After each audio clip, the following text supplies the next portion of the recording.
ওর চোখে ছিল স্বপ্ন। যে ছেলেটা ওকে বলতো তুই না থাকিলে আমি মরে যাব, সেই ছেলেটাই আজ অন্য কারোর হাত ধরে রাস্তায় হাঁটে। আর ও দাঁড়িয়ে থাকে এক কোণে, হেসে যায় চুপচাপ। তবে সেই হাসির পিছনে ছিল এক সমুদ্র অশ্রু। কিন্তু তোর গল্প এখানে শেষ নয় রে মেয়ে, কারণ বুকে যাদের ধ্বংস হয় তারাই একদিন আগুন হয়ে জ্বলে। নাম ছিল সায়নী, একটা সাধারণ মেয়ে। স্কুলে অঙ্কে খারাপ, কিন্তু প্রেমের প্রথম শ্রেণীর। বিশ্বাস করত একটা মানুষ পেলেই পৃথিবীটা সুন্দর হয়ে যাবে। আর সেই মানুষটা এসেও গিয়েছিল, যার নাম অরিন্দম। রং মশলার প্রেম, রাত জেগে ফোন গল্প, মায়ের চোখ লুকিয়ে দেখা করা, সব মিলে যেন জীবনের ছবিতে একটা পরিপূর্ণ ফ্রেম। কিন্তু কে জানতো এই ছবির পিছনেই লুকিয়ে আছে একটা কালো ছায়া। একদিন হঠাৎই অরিন্দম বদলে গেল। ফোন বন্ধ, উত্তর নেই, দেখা নেই। আর একদিন ফেসবুকে একটা ছবি, অন্য এক মেয়ের সঙ্গে হাসি মুখে হাত ধরে। সায়নীর ভিতরটা মুহূর্তের মধ্যে ভেঙে চুরমার হয়ে গেল। কান্না করতে করতে সে জিজ্ঞাসা করেছিল, আমার দোষটা কোথায়? আর অরিন্দম বলেছিল, তুই তো একটু বেশি সিরিয়াস হয়ে পড়েছিলি রে।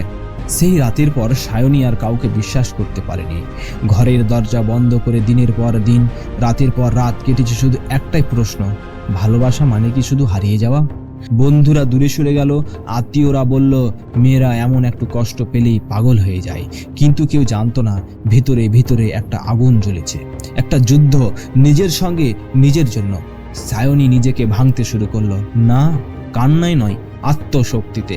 সেই বই পড়া শুরু করলো, দ্য পাওয়ার অফ নাও, রবীন্দ্রনাথ ঠাকুর ও জীবনানন্দ দাশের। জিবে ভর্তি হলো। প্রতিদিন 5টা বাজে ঘুম থেকে উঠতো। স্কিন কেয়ার নয়, মাইন্ড কেয়ার। সে শিখে ফেললো ভালোবাসা মানে দয়া নয়, আর ভাঙা মন মানে শেষ নয়। 2 বছর পর সায়নী একটা সেমিনারের স্পিকার। বক্তব্যের বিষয়, ব্যর্থতা মানেই নতুন জীবন। তালির শব্দে মঞ্চ কেঁপে উঠল। দর্শকদের ভিড়ে বসেছিল অরিন্দম। চোখে বিষয়, মুখে হালকা অপরাধবোধ। কিন্তু সায়নী, সে শুধু তাকায়, হেসে ওঠে, তারপর চোখ ফিরিয়ে নেই। কারণ জীবনের যে পাঠ ও পেয়েছে তা কারোর জন্য নয়, নিজের জন্য। মেয়েটা ভাঙেনি, ও গড়ে উঠেছে। যে প্রেম একদিন ওকে ফেলে গিয়েছিল, সেই প্রেমই আজ ওকে শিখিয়েছে, তুই নিজেই তোর প্রথম ভালোবাসা হ। ভালোবাসা যদি তোমায় ভাঙে, তবে মনে রেখো ঈশ্বর তোমায় গড়তে চাইছেন নতুন করে। আর যারা ভাঙার পরও হাঁটে, ওরাই একদিন ইতিহাস লেখে। এই গল্পটা যদি তোমার হৃদয় ছুঁয়ে যায়, তাহলে একবার থেমে শ্বাস নাও আর মনে রেখো, ভালোবাসার ব্যথা কখনো কখনো আমাদের সবচেয়ে শক্তিশালী মানুষ করে তোলে। এই অন্ধকারেই একদিন তোমার আলো ফুটবে।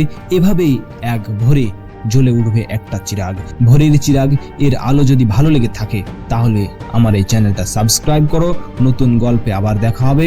ততদিন মনের ভিতরটাকে শক্ত করে ধরো, আর মনে রেখো তুমি একা নও।